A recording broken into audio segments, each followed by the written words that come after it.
अस्सलामु अलैकुम वरहमतुल्लाहि वबरकातुह।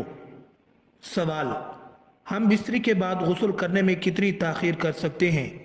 सवाल नंबर 2: हम बिस्तरी के बाद खाने पीने या खाने पकाने और दूध पीने वाले बच्चे को दूध पिलाना कैसा है?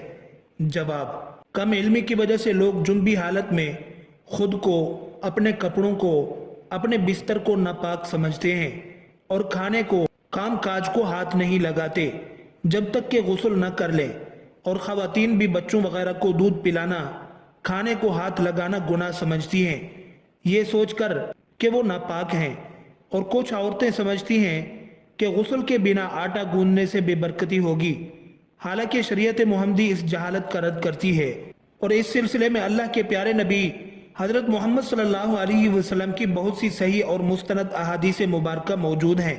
हम बिस्तरी करने के बाद मर्द या औरत के लिए सिर्फ नमाज, तवाफ और मस्जिद में ठहरना हराम है और इसके अलावा बाकी तमाम काम करने जायज़ हैं। मर्दों ख़वातीन पर कहीं भी ऐसी किसी पाबंदी का जिक्र नहीं है, बल्कि गुस्ल करने से पहले भी जनाबत की हालत में ही तमाम लोग आम रूटीन के काम काज कर सकते हैं। रोज़ा रखने के लिए सहरी खा सकते हैं, खाना तैयार कर सकते हैं या फिर घर के दूसरे काम काज निपटाने भी जायज़ हैं। और इसी तरह माँ बच्चों को दूध पिला सकती है और उनकी देखभाल भी कर सकती है। इसकी कई एक दलीलें मौजूद हैं। हज़रत हुज़ैफ़ा रज़ी अल्लाहु अन्हु बयान करते हैं कि नबी अकरम सल्लल्लाहु अलैहि वसल्लम उनसे मिले तो आप सल्लल्लाहु अलैहि वसल्लम मुसाफ़ा के लिए हाथ फैलाते हुए उनकी तरफ बढ़े। हज़रत हुज़ैफ़ा रज़ी अल्लाहु अन्हु ने कहा, मैं जुम्बी हूँ। इस पर आप सल्लल्लाहु अलैहि वसल्लम ने फरमाया, मुसलमान नजस नहीं होता। इसी तरह बुखारी शरीफ की हदीस नंबर 283 है, जिसमें हजरत अबू हुरैरा रज़ी अल्लाहु अन्हु फरमाते हैं कि एक दफ़ा मैं हालत जनाबत में होने की वजह से हुजूर सल्लल्लाहु अलैहि वसल्लम के सामने होने के बावजूद भी उनसे न मिला, जिस पर हुजूर अकरम सल्लल्लाहु अलैहि वसल्लम ने फरमाया कि मुसलमान हरगिज नापाक नहीं होता। हाफिज इब्न हजर रहमतुल्लाह अलैह फतुल बारी में कहते हैं, इस हदीस में इस बात का जवाज पाया जाता है कि गुस्ले जनाबत को उसके वाजिब होने के अव्वल वक़्त में ताख़ीर की जा सकती है। और इसका भी जवाज है कि जुम्बी शख्स अपनी ज़रूरियात पूरी कर सकता है। उम्मुल मोमिनीन हज़रत आयशा रज़ी अल्लाह ताला अन्हा कहती हैं कि रसूलुल्लाह सल्लल्लाहु अलैहि वसल्लम जुम्बी होते और पानी छुए बगैर सो जाते, फिर इसके बाद उठते और गुस्ल फरमाते। किसी ने हजरत आयशा रज़ी अल्लाह अन्हा से सवाल किया, क्या आयशा रज़ी अल्लाह अन्हा, हजरत मोहम्मद सल्लल्लाहु अलैहि वसल्लम हम बिस्तरी करके नहा लिया करते थे या वैसे ही सो जाया करते थे? हजरत आयशा रज़ी अल्लाह अन्हा फरमाती हैं कि नबी अकरम सल्लल्लाहु अलैहि वसल्लम हम बिस्तरी करके वैसे ही सो जाया करते थे। जब मुअज्जिन रसूल सल्लल्लाहु अलैहि वसल्लम फजर की आज़ान देने के लिए आता था तो हजरत मोहम्मद सल्लल्लाहु अलैहि वसल्लम गुस्ल करके जिस्म को खुश्क किए बगैर ही मस्जिद में तशरीफ ले जाते और नमाज फजर की जमात करवाते और मैं घर में आप सल्लल्लाहु अलैहि वसल्लम की आवाज़ सुनती रहती थी। फिर आप सल्लल्लाहु अलैहि वसल्लम रोज़ा रख लेते थे।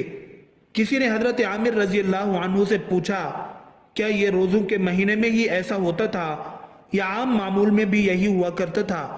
तो हजरत आमिर रज़ी अल्लाह अन्हु ने फरमाया कि रोज़ों के अलावा भी ऐसा हुआ करता था। हजरत आयशा रज़ी अल्लाह ताला अन्हा से मरवी है कि आप सल्लल्लाहु अलैहि वसल्लम हम बिस्तरी करने के बाद जब जनाबत की हालत में होते और सोने का इरादा करते तो शर्मगाह को धो लेते और नमाज की तरह वुज़ू करते। नाज़रीन गिरामी, हम बिस्तरी के बाद अफजल यही है कि आदमी जल्दी गुस्ल करके पाक साफ हो जाए, लेकिन अगर नमाज के वक़्त तक गुस्ल को मुअख्खर कर दे तो गुनाहगार नहीं होगा। अलबत्ता फजर तक गुस्ल मुअख्खर करने की सूरत में अगर हम बिस्तरी के बाद सोना हो, फजर तक गुस्ल मुअख्खर करने की सूरत में अगर हम बिस्तरी के बाद सोना हो तो बेहतर यह है कि आदमी इस्तंजा और वुज़ू कर ले, फिर सो जाए और फिर बेदार होकर गुस्ल कर ले। चुनाचे मिशकात शरीफ की रिवायत में है, हजरत उमर फारूक रज़ी अल्लाह अन्हु ने सरकार दो आलम सल्लल्लाहु अलैहि वसल्लम से अर्ज किया कि मुझे रात को जनाबत लाहिक होती है, यानी एहतलाम या जिमा से गुस्ल वाजिब होता है। आप सल्लल्लाहु अलैहि वसल्लम ने फरमाया कि उसी वक़्त वुज़ू करके उज़्व को धोकर सो जाया करो। मुज़ाहिर हक में है यह वुज़ू करना जुम्बी के सोने के लिए तहारत है, यानी जुम्बी वुज़ू करके सोया تو گویا وہ پاک سویا۔ لہذا اس حدیث سے معلوم ہوا کہ جسے رات کو احتلام ہو جائے یا جماع سے فراغت ہو اور اس کے بعد سونے کا ارادہ ہو یا بوجہ کسی ضرورت غسل جنابت میں تاخیر کا خیال ہو تو ایسی شکل میں جنبی کا وضو کر لینا سنت ہے۔ اتنی بات اور سمجھ لیجئے کہ حدیث سے تو یہ معلوم ہوتا ہے کہ صورت مذکورہ میں وضو کیا جائے، اس کے بعد عضو تناسل کو دھویا جائے، حالانکہ ایسا نہیں ہے، بلکہ صحیح مسئلہ یہ ہے کہ پہلے عضو تناسل کو دھونا چاہیے، اس کے بعد وضو کرنا چاہیے۔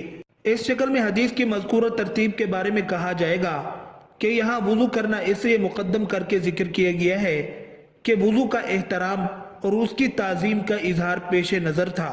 حالت جنابت میں کھانا پینا یا کھانا پکانا درست ہے، بہتر یہ ہے کہ وضو کر کے کھائے پیے، اور اگر وضو کے بغیر صرف ہاتھ منہ دھو کر کھا پی لے تب بھی جائز ہے۔ بچے کو دودھ پلانے کے لیے ماں کا پاک ہونا ضروری نہیں ہے، لہٰذا بچہ رو رہا ہو تو عورت ناپاکی کی حالت میں دودھ پلا سکتی ہے، لیکن کوشش یہ کرنی چاہیے کہ جلد از جلد غسل کر لیا جائے۔ حالت جنابت میں زیادہ دیر تک نہ رہنا چاہیے۔ ناظرین گرامی، یہ یاد رہے کہ یہ وضو کرنا بھی واجب نہیں ہے، لیکن وضو کرنا اور شرمگاہ کو دھو لینا مستحب ہے۔ حضرت عائشہ رضی اللہ تعالی عنہ بیان کرتی ہیں کہ نبی صلی اللہ علیہ وسلم اگر جنبی حالت میں کھانا یا سونا چاہتے تو نماز کے وضو کی طرح وضو کرتے تھے۔ وضو کرنا اس لیے بھی افضل ہے کہ نبی کریم صلی اللہ علیہ وسلم نے فرمایا، 3 لوگوں کے پاس رحمت کے فرشتے نہیں آتے، نمبر 1 کافر کی لاش، نمبر 2 خلوق خوشبو لگانے والا، نمبر 3 جنبی شخص جب تک وہ وضو نہ کر لے۔ حضرت عبداللہ ابن مسعود رضی اللہ عنہ فرماتے ہیں، میں نے رسول اللہ صلی اللہ علیہ وسلم سے پوچھا، اللہ کے رسول صلی اللہ علیہ وسلم کون سا عمل سب سے افضل ہے؟ آپ نے فرمایا، وقت پر نماز ادا کرنا۔ میں نے پوچھا، اللہ کے رسول صلی اللہ علیہ وسلم پھر کون سا عمل زیادہ بہتر ہے؟ آپ نے فرمایا، ماں باپ کے ساتھ حسن سلوک کرنا۔ میں نے پوچھا، اللہ کے رسول صلی اللہ علیہ وسلم پھر کون سا عمل؟ آپ نے فرمایا، اللہ کی راہ میں جہاد کرنا۔ پھر رسول اللہ صلی اللہ علیہ وسلم خاموش ہو گئے، حالانکہ اگر میں زیادہ پوچھتا تو آپ زیادہ بتاتے۔ رسول اللہ صلی اللہ علیہ وسلم نے فرمایا، اللہ کے فیصلے پر راضی ہونا ابن آدم کی سعادت یعنی نیک بختی ہے، اللہ سے خیر طلب نہ کرنا ابن آدم کی شقاوت یعنی بدبختی ہے، اور اللہ کے فیصلے پر ناراض ہونا ابن آدم کی شقاوت یعنی بدبختی ہے۔ رسول اللہ صلی اللہ علیہ وسلم نے فرمایا، جب 2 مسلمان آپس میں ایک دوسرے سے ملتے اور سلام و مصافحہ کرتے ہیں تو ان دونوں کے ایک دوسرے سے علیحدہ اور جدا ہونے سے پہلے انہیں بخش دیا جاتا ہے۔ اللہ تعالیٰ سے دعا ہے کہ اللہ تعالیٰ ہمیں دین اسلام کے مطابق زندگی گزارنے کی توفیق عطا فرمائے، آمین ثم آمین۔